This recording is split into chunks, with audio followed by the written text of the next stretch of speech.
Hi everyone. In this video, we are going to break down whether KNR Constructions Limited, which is a company from the infrastructure development space, is worth investing in. We are going to use a structured framework wherein we will start with some key terms and concepts, followed by the industry landscape, where we will understand the broader infrastructure sector, what drives it, the regulatory environment, and the real-world challenges that a company like KNRCL faces. After that, we will dive into the budgetary impact. We will look at how government spending, policies, and project allocation influence further growth and revenue visibility for companies like KNRCL. Once we have the macro view, we will zoom in into the company itself with a detailed company overview covering its business model, key sectors, and strategic direction. Followed by the analysis of the order book, where we will break down the company's current project pipeline and upcoming opportunities to understand where the future revenues are coming from. We will cover the project execution because in infrastructure space, it's not just about winning contracts, but how efficiently and on time one can deliver them. We will also dive into the financial fundamentals, followed by the technicals of the company, where we will see the recent price action, support resistance zones, and whether there is potential reversal or further downside. We will also study the senior management team and their track record and governance approach. And finally, we will bring it all together with a balanced view of pros and cons of investing into this company. So guys, stay with me as we walk through this complete analysis of KNR Constructions. And by the end of this video, I hope we all will have a well-rounded perspective on whether this stock deserves a spot in our portfolios. Before we dive in, let us first understand what a project delivery model is. A project delivery model defines how a project is financed, executed, and managed, and who bears the associated risks and responsibilities. It sets a framework for collaboration between government and private players. EPC, HAM, and BOT are examples of project delivery models. The BOT model stands for Build, Operate, and Transfer. Here, the entire project is funded by the private contractor. There is no upfront capital support from the government. Under this model, the private player designs, builds, and operates the project, typically over a long concession period of 20 to 30 years. After this period, the project is handed back to the government. The contractor's goal during this time is to recover the full investment and earn profits by collecting toll from the users, and in certain cases, receive regular payments from the government instead of tolls. Now, what makes BOT unique is the risk structure. The entire financial and operational risk is borne by the private party, including construction, toll collection, and traffic volume uncertainty. The government's role is minimal, making this model ideal when public funds are constrained. BOT is usually best suited for projects with high revenue potential, where the contractor can earn enough toll income over time to make the risk worthwhile. However, because of traffic risk and long payback period involved, many infrastructure players do not prefer this model, especially when dealing with an unpredictable demand scenario. The EPC model stands for Engineering, Procurement, and Construction. In the EPC model, the government funds the entire project from its own budget. It hires a private contractor like KNRCL to handle the engineering design, procurement of materials, and actual construction work. The contractor earns a fixed construction margin, meaning profits are predictable but limited. The model is best suited when government wants full control over the project and has the capital to fund it upfront. From the contractor's perspective, EPC carries relatively low risk because in this model, the contractor is paid by the government, so their earnings are not tied to the number of vehicles using the road. The government fully funds the project and absorbs any additional costs arising from the delays or inflation. This protects the contractor from the margin erosion due to unexpected increase in material or labor costs. Post-construction, the government continues to operate and maintain the asset. As also shown in the Venn diagram, EPC sits at the intersection of engineering, procurement, and construction, bringing all three under one contractual umbrella.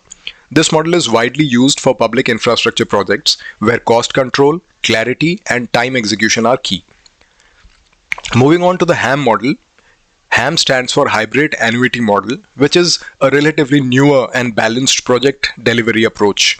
HAM was introduced to combine the advantages of EPC and the BOT models, especially when moderate government funding is available, but private investment is still required. Here's how it works. 40% of the project cost is paid upfront by the government during the construction phase based on milestones. The remaining 60% is paid out over 15 to 20 years in the form of fixed annuity payments, which include principal, interest, and operation and maintenance charges. Unlike BOT models, the private contractors in HAM don't get toll collection rights. Instead, they design, build, and maintain the project and fund 60% of the cost upfront using a mix of equity and debt. The key highlight here is a risk sharing. The government takes the revenue risk, meaning if traffic or toll revenue is lower than expected, it's not the contractor's problem. The contractor bears construction and maintenance risk, but earns steady returns through annuity and operation and maintenance margins. So this makes HAM very attractive for infrastructure players like KNR Constructions Limited.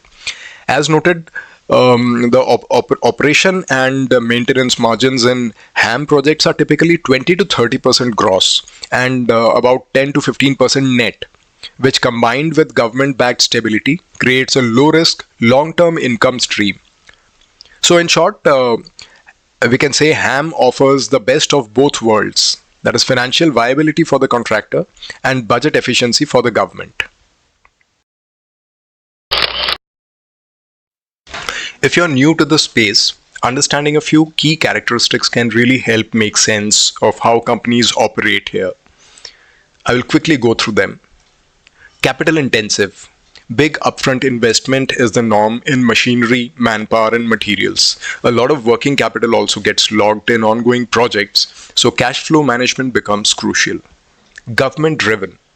Most contacts come from government agencies. So project flow heavily depends on public spending and policies, especially during elections or downturn. Long project cycles. Projects can run for months or years. Payments are milestone based, which means cash inflow lags behind execution. Execution is the key. Strong delivery capability sets leaders apart. Whether it is EPC, HAM, or BOT models, efficiency, scale, and adaptability matter. Fixed margins. Contracts usually have little scope for cost escalation. So, companies are highly exposed to input cost inflation in steel, cement, fuel, etc. Order book is equal to growth. Future revenue depends on a healthy project pipeline. Consistent order wins and a high bid success rate are critical for long-term growth. So in short, it's a high risk, high reward space that needs financial strength, execution focus, and strong government relationships to succeed. Now let us quickly go through the key challenges that companies working in this space face. Payment delays. So late payments, especially from government clients, can strain cash flow, more so in HAM projects where annuities are spread over years. Regulatory holdups. Environmental clearances and utility relocations often delay projects, pushing up costs and hurting profitability. Land acquisition. Legal issues and red tape during land procurement are frequent and can halt work even if everything else is ready. Thin margins. Intense bidding means companies often win projects at very low margins. It is a double-edged sword. It's more work but less profit. Cost volatility. With contracts locked in, any spike in material or fuel prices can eat into margins unless carefully managed. Manpower and logistics. Getting skilled labor to remote sites and coordinating materials and machinery across geographies remains a big challenge. So while demand is strong and the government is supportive, success hinges on navigating these execution and structural hurdles effectively. Now that we have a sense of how this industry functions, it is easy to see why budgetary allocation plays such a critical role. Since a major chunk of the work is driven by public sector projects, every union budget or state allocation directly impacts order flows, execution timelines, and overall industry sentiment. Let us now take a look at how government spending decisions shape the outlook for the sector.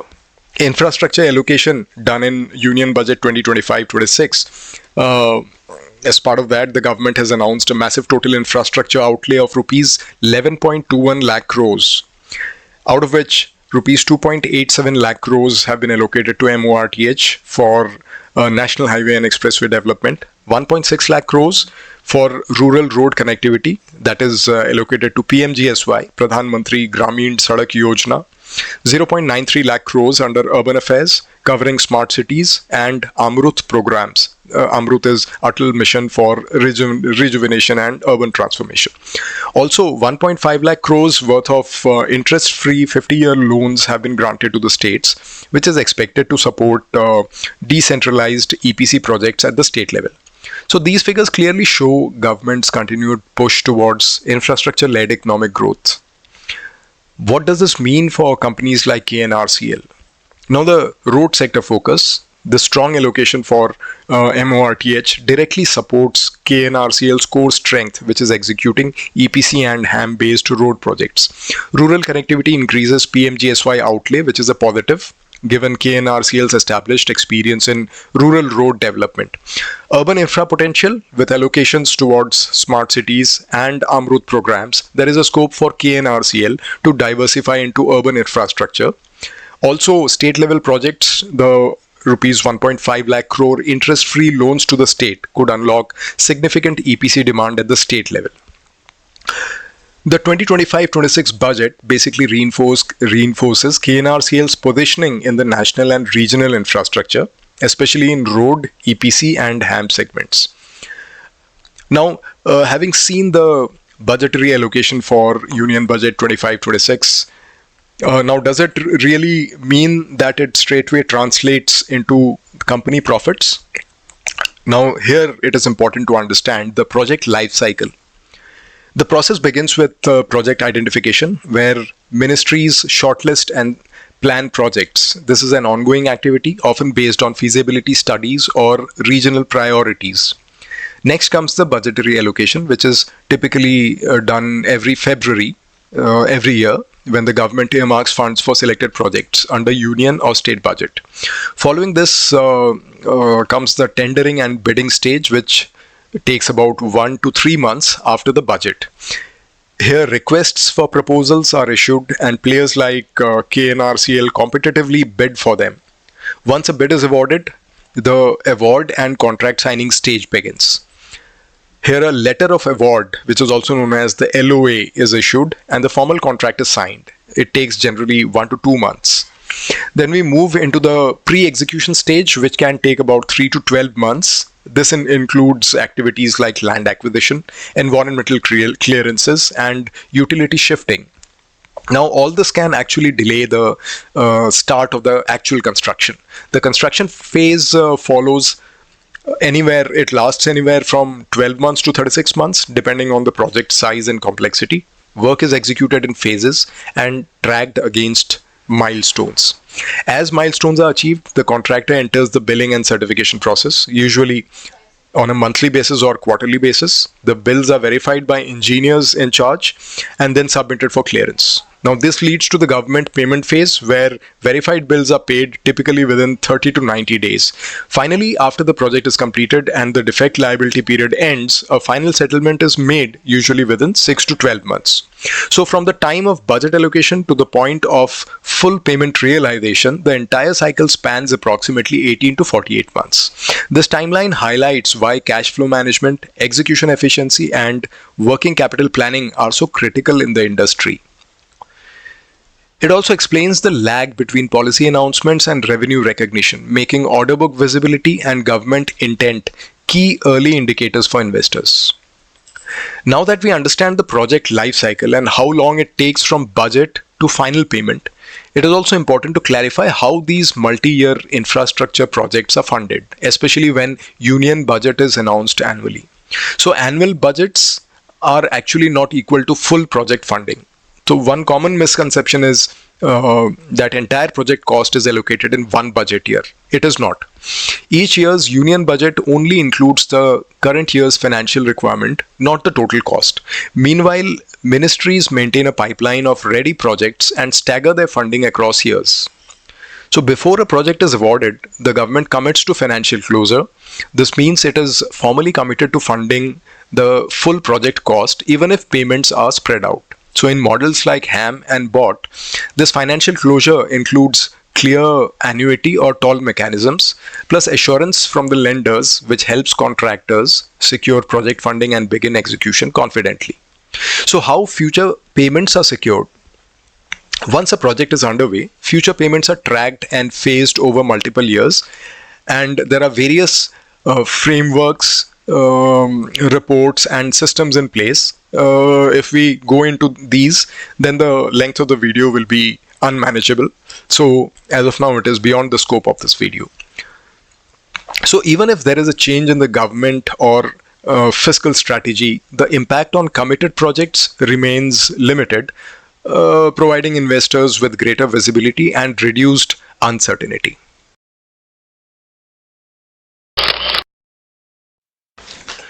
Let me now give you a quick overview of KNR Constructions Limited, or KNRCL, which is one of India's leading EPC infrastructure companies. It was founded in 1995. It traces its legacy back to Messrs. K. Narasimha Reddy and Co., which has been active since 1979. KNRCL is a publicly listed company trading on both National Stock Exchange and Bombay Stock Exchange. It made its IPO debut in 2008, successfully raising over rupees 133 crore. The company is headquartered in Hyderabad, Telangana, and is ISO 9001-2000 certified. The core business model is EPC, that is engineering, procurement and construction, where the company is responsible for end-to-end project execution. It operates across the three major core sectors, that is roads, highways, bridges and flyovers, irrigation systems, urban water infrastructure and urban development. KNRCL uses both independent execution and joint venture models depending on project size and partnership dynamics. In terms of track record, it has delivered over 8,700 lane kilometers of road projects, which is a massive scale of work completed across 12 different states. As of now, KNRCL has 20 plus active projects across key states including Andhra Pradesh, Madhya Pradesh, Tamil Nadu, Kerala, Bihar, Karnataka and more, highlighting its pan-India operational presence. So overall, KNRCL brings a solid mix of technical expertise, geographical reach and project execution strength, positioning it well for future infrastructure-led growth. Let us have a look at the product portfolio. It comprises of roads and highways. Now this is KNRCL's flagship segment. The company has a strong execution track record across multiple Indian states, working under EPC, BOT and HAM models. Its portfolio includes toll roads, annuity-based highways and large-scale HAM projects. Some of the key assets developed include national highways, expressways, flyovers and major bridge works, all critical components of India's growing transportation network. In irrigation and urban water infrastructure, in addition to roads, it has a growing presence in water-related infrastructure, including the construction of canals, pump houses, reservoirs, and bunds, primarily supporting irrigation needs. So on the urban side, the company also handles pipeline systems and water treatment facilities, showcasing its capabilities in large-scale water management and urban utility projects. In case of urban development, KNRCL is actively involved in urban development initiatives like building civil infrastructure and urban amenities and undertaking integrated road and flyover development in dense urban zones. So these are often high value and complex projects which require deep expertise in both planning and on-ground execution. Together, these three verticals position KNRCL as a diversified infrastructure player with competencies that extend beyond highways into water systems and urban transformation, aligning well with the India's infrastructure priorities. Now, as far as its business strategy is concerned, its business strengths are the timely, cost-effective project delivery, which is a key reason for strong client trust and repeat orders. The company enjoys high client retention, because of its proven performance and adherence to project commitments. It benefits from a strong leadership team and highly qualified, skilled workforce capable of handling complex engineering challenges. KNRCL has built an efficient supply chain, ensuring timely sourcing of materials and controlling input costs. It also has a strong track record of executing joint venture projects with domestic and international partners. Its wide geographic and sectoral coverage ensures balanced growth and de-risks dependency on any single region or vertical. Now, the growth drivers and its strategic focus areas include targeting EPC contracts with high engineering complexity, where it can leverage its execution edge, expanding into irrigation and urban water infrastructure, where it is aligning with the evolving government priorities, entering into strategic joint ventures for scaling operations and diversifying into new verticals or new geographies. On the growth front, two key drivers stand out. That is the ongoing government push for infrastructure development across roads, water, and urban sectors, and KNRCL's own robust order book and execution capabilities, which position it well to capitalize on upcoming opportunities.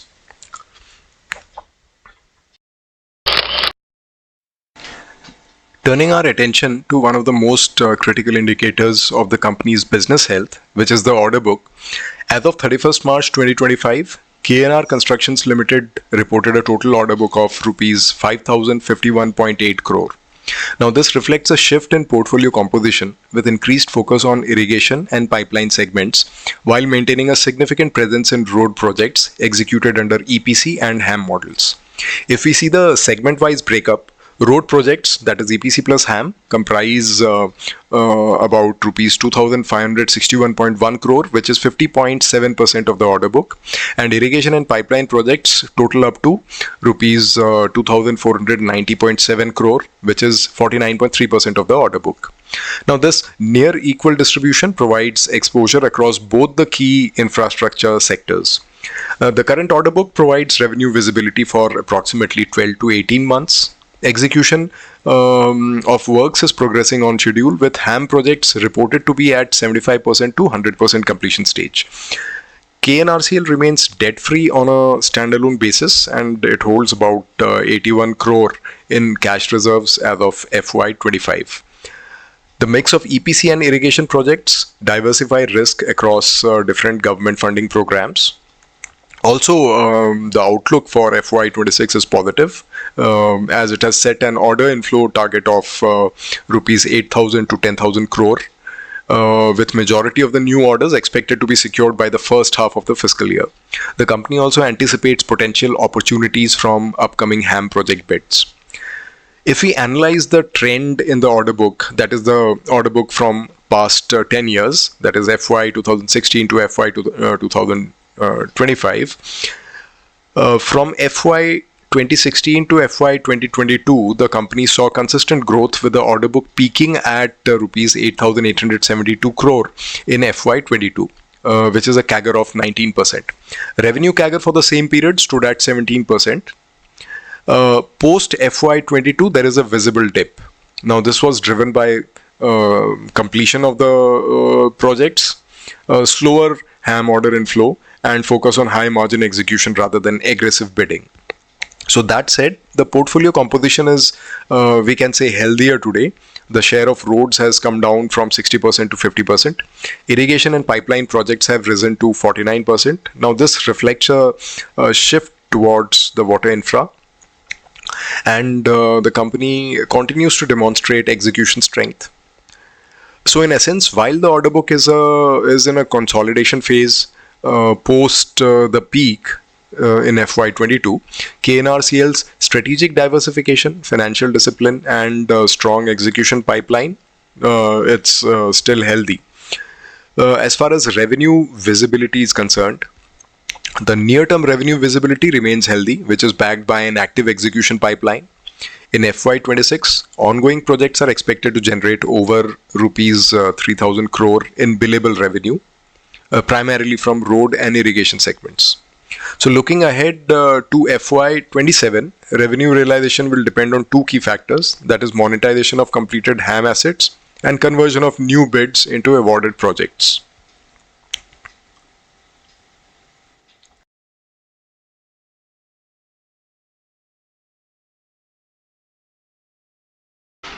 A quick word about the future bidding and strategic direction.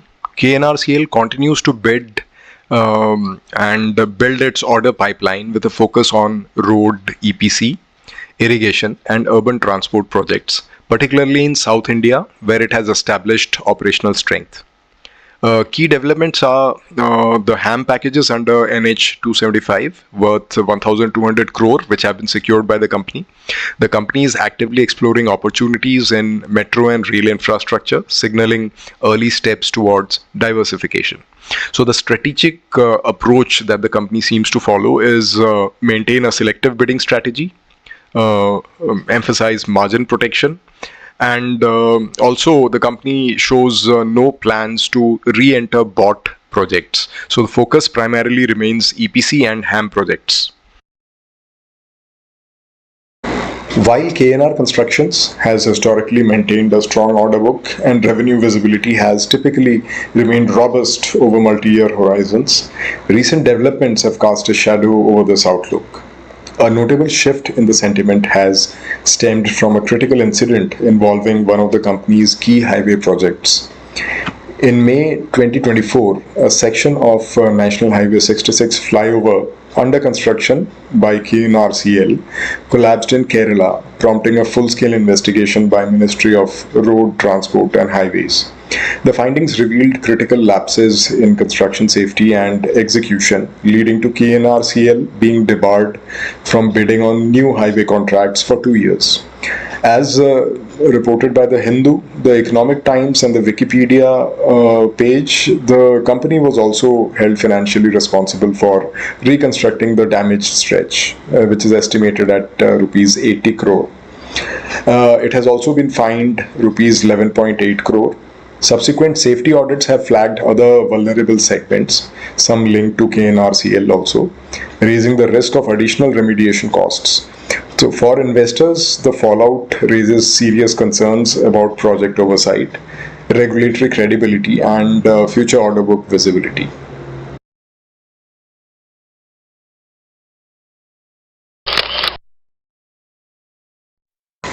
KNRCL's geographic focus across southern states like Telangana, Andhra Pradesh, and Karnataka enhances operational efficiency and supports margin stability. KNR Constructions continues to showcase strong execution capabilities across complex infrastructure projects as highlighted in its Q4 FY25 investor presentation. Now, notable achievements include the completion of a two-tier flyover in Salem city spanning 7.87 kilometers and a 2.85 kilometer grade separator in Coimbatore. Both of these projects involved significant quantities of concrete, steel, and advanced structural components. Additionally, the company marked a key milestone with the completion of 50 TMC Konda Ponchamma Sagar Reservoir in Telangana. It was completed in a record 500 days, along with ongoing progress on 4 quantities of 90 megawatt pump house project. So these projects reinforce KNRCL's technical proficiency and its continued presence in high value public infrastructure. KNRCL's ability to execute large-scale, technically complex projects is strongly supported by its robust fleet of in-house construction equipment valued at rupees 1,438 crore as of March 2025. With over 1,200 tippers, 387 excavators, and a range of batching plants, crushers, and hot mix facilities, the company minimizes third-party dependency and ensures better control over project timelines and cost efficiency. KNRCL's in-house execution strength is backed by a 2,750-member team with a balanced mix of engineers and equipment operators, ensuring tight control over project quality and timelines. Let us take a look at the fundamentals of the company. The stock snapshot as of 6 June 2025 shows a market cap of rupees 5,905 crore. The stock trading at rupees 210 per share, a 52-week high of rupees 415 and 52-week low of rupees 189. Price to earning ratio is 5.3, which is quite low, and it may suggest that the stock is undervalued. Book value rupees 161, which gives us a price to book ratio of approximately 1.3. This indicates that the stock is trading only slightly above its book value, and it is often considered as a fair valuation. The return on capital employed is 29.2% and return on equity at 27.5%. Both are good figures. Dividend yield is moderate at 0.12%. The face value of the stock rupees 2, and the company has a Petrosky score of 4. Now, Petrosky score is a measure of financial strength based on 9 accounting criteria, and it can offer insights into a company's overall health. Generally, a score of 7 or higher would indicate strong fundamentals. Overall, the fundamentals look good. Comparing it to its peers, KNRCL has a P/E ratio of 5.3, which is lowest amongst the listed peers and also way below the sector median of 23.84. Despite a small market cap, the company has maintained operational efficiency. Dividend yield is amongst the lowest at 0.12%. Looking at profitability, KNRCL posted a profit after tax of rupees 7.6 crore, which reflects a year-on-year decline of over 76%. Also, the revenue of rupees 975 crore is down 31% year-on-year. Although these may not suggest long-term distress, but just a temporary slowdown. The key strength of KNRCL is the ROC, which stands at 29.18. Now, this is nearly double the sector median of 15.99. So, broadly, the short-term metrics seem to be under pressure, but long-term fundamentals remain intact. If we have a look at the financial snapshot of the company, in March 2024 quarter, the company reported a sales of 1,414 crore with an operating profit of 374.5 crore. This translates to an operating margin of 26.5%, and the net profit for the quarter stood at 340.6 crore, resulting in an earning per share of 12.56%. Comparing this to the most recent quarter, that is March 2025, the performance showed signs of weakness. Sales improved slightly to 975 crores, but operating profit fell to rupees 221.5 crore. The operating margins dropped to 22.7%, and there was a sharp dip in other income, which is this dip was to the tune of 100 crores. Combined with a high effective tax rate of over 87%, it led to a drastic fall in net profit to just 7.6 crore. The resulting EPS was also 4.95 rupees, which is one of the lowest in the last 5 quarters. So while the company demonstrated strong operating performance in mid-2024, the recent drop in profitability and earnings highlight the need for close monitoring in future. Looking at the profit and loss, sales grew steadily from rupees 2,904 crore in financial year 21 to rupees 4,753 crore in FY25, reflecting a consistent upward trend in top-line performance. Now, this is last 5 fiscal years. Operating profit rose from rupees 699 crore to rupees 1,625 crore, and notably, the operating margin improved from 24% to 34% over the period. Now, this demonstrated growing cost efficiency. Other income remained relatively stable, peaking at rupees 175 crore in FY25. Interest expenses nearly doubled by FY25, rising to rupees 208 crore, and depreciation also increased sharply to rupees 314 crore. Profit before tax increased from rupees 520 crore to rupees 1,278 crore. Now, this is a strong indicator of operational strength. The tax rate declined from 26% in FY21 to just 20% in FY25. Net profit more than doubled from rupees 383 crore to rupees 1,002 crore. Earnings per share also surged from rupees 14.49 to rupees 35.62, underlining strong shareholder value creation. Dividend payout was modest at just 1 to 2%, reflecting the company's strategy of retaining earnings.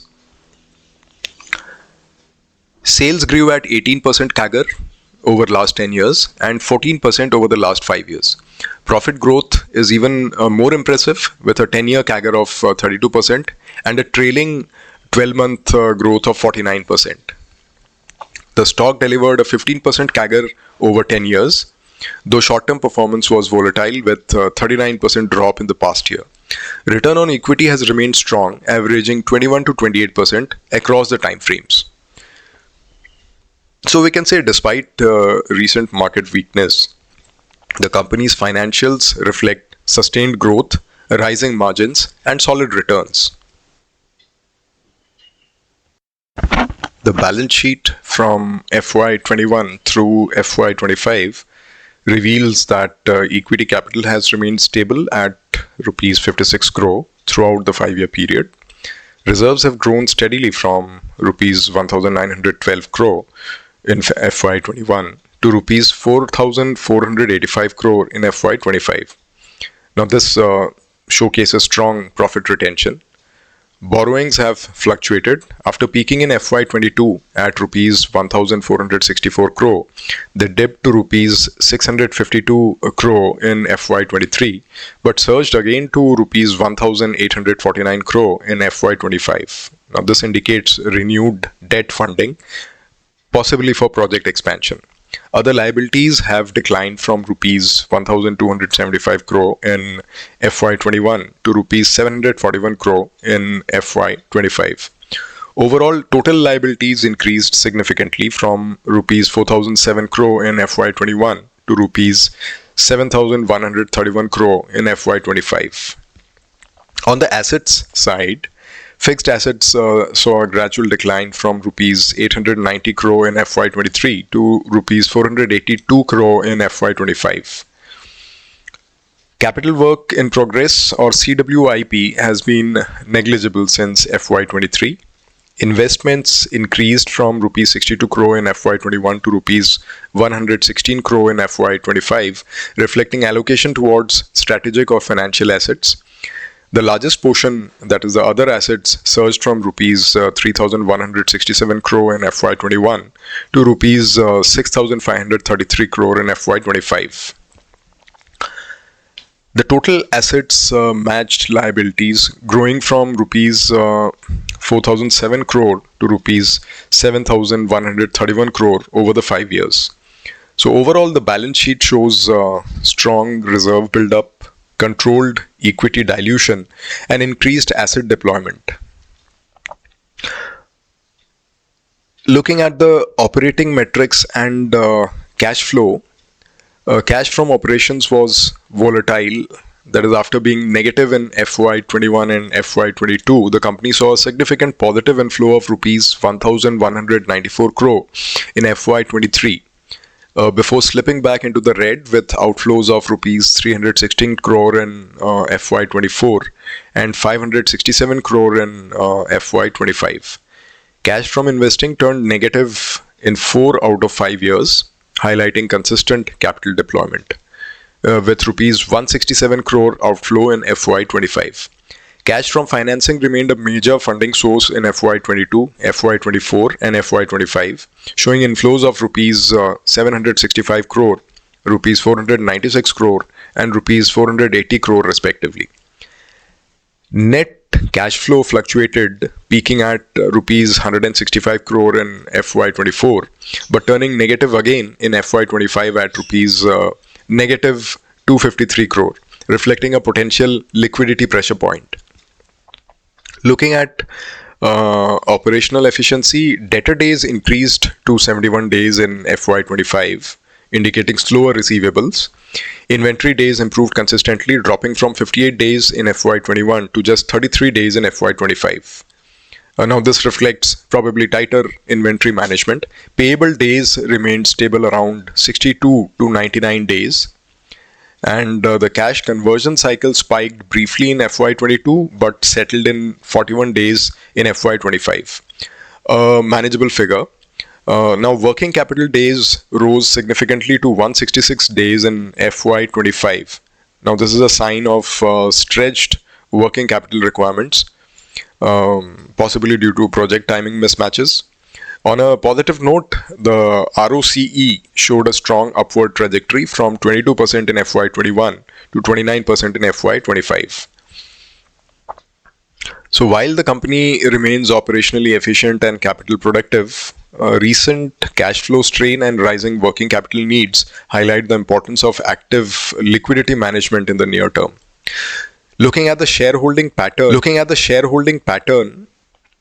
the promoter holding remained steady at approximately 51% till Q1 FY24. Subsequently, there was a slight reduction, bringing it down to 48.8% by March 25. Foreign institutional investors have shown a gradual increase in their holding, rising from 5.7% in June 22 to 6.9% by March 2025, peaking at 7.1% in March 2024. Now, this increase indicates growing international investor confidence in KNRCL. Domestic institutional investors have seen a decline from a high of 34.9% in March 23 to 28.3% by March 2025. Now, this suggests a possible strategic reallocation of domestic institutional portfolios. Public shareholding. The retail investor participation has notably increased, with public shareholding climbing from 9.4% in June 22 to 16% by March 2025. Reflecting heightened interest from individual investors. Let us take a quick look at the technical setup for KNR Constructions based on the latest weekly chart.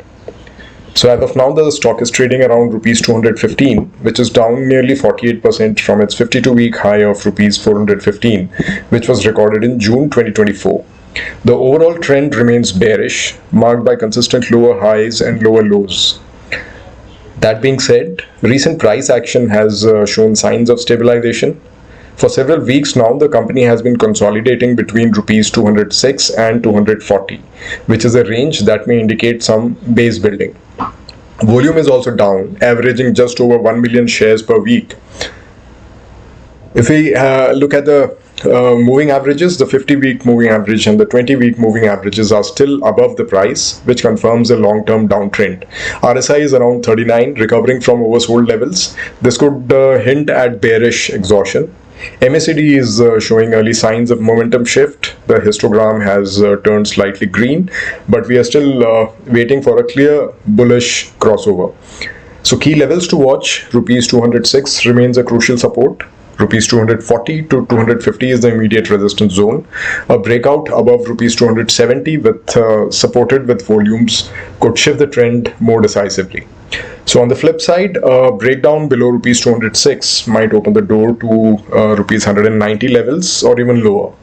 So overall, KNR Construction is at a critical juncture. While the structure is still bearish, the chart is beginning to show some early signs of potential reversal.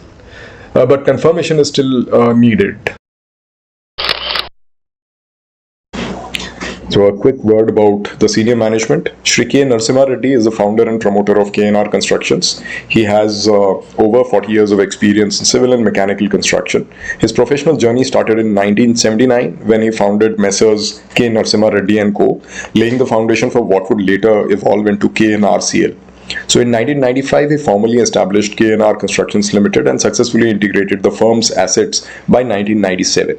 So Shri Reddy has been instrumental in spearheading the company's growth across road, irrigations, and urban infrastructure, consistently emphasizing operational excellence.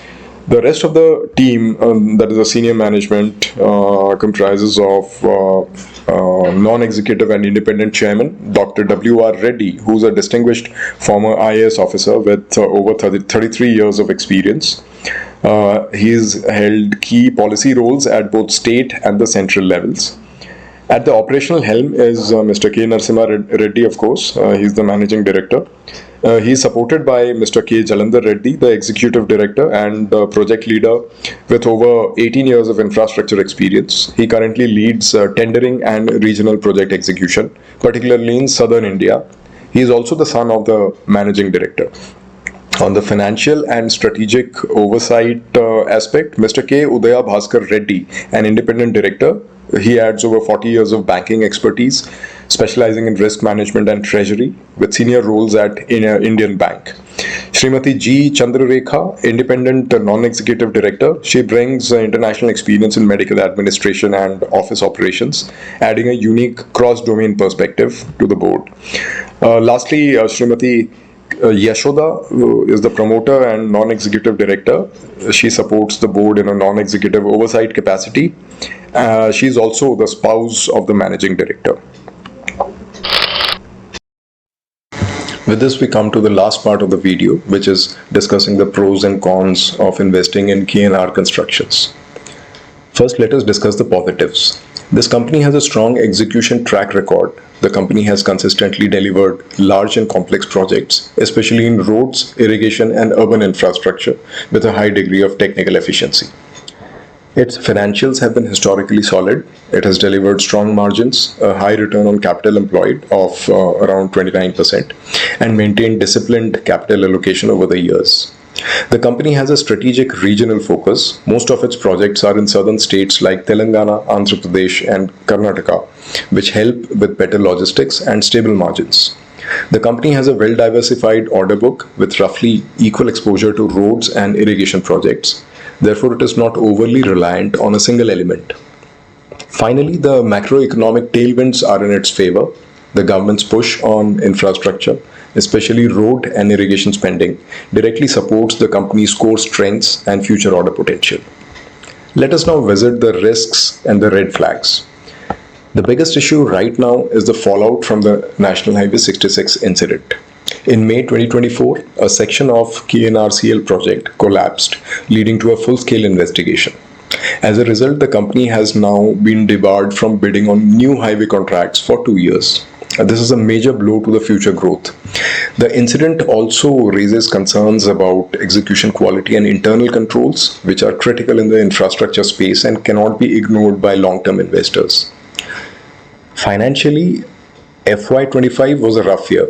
Profits dropped sharply, execution slowed, and cash flows turned negative. So these are signals that liquidity and operational efficiency are currently under pressure. There is also a risk from rising working capital. Days receivable and capital tied up in projects have gone up, which could affect the company's ability to scale smoothly in the short term. Finally, it is important to acknowledge the generic risks of this sector. Infrastructure is a capital-intensive, government-dependent business with long project cycles, fixed margins, and execution delays. Now, these risks make most of the investors understandably uncomfortable with the space, especially when visibility or policy support is uncertain. So here's the bottom line. KNRCL is a fundamentally strong company with a solid reputation for execution and financial discipline. But right now, it is under a temporary cloud due to the NH66 incident. For existing investors, this is a hold with caution. Keep a close eye on how the company manages regulatory fallout, order inflows, and liquidity. For new investors, it might be better to wait for clarity, either wait for the bidding ban to be lifted or for a technical breakout above rupees 270 supported with good volumes. This could indicate a sentiment shift. So in summary, this is a quality player dealing with short-term headwinds, although it is worth keeping on the watch list. But right now, it may not be the time to go in just yet.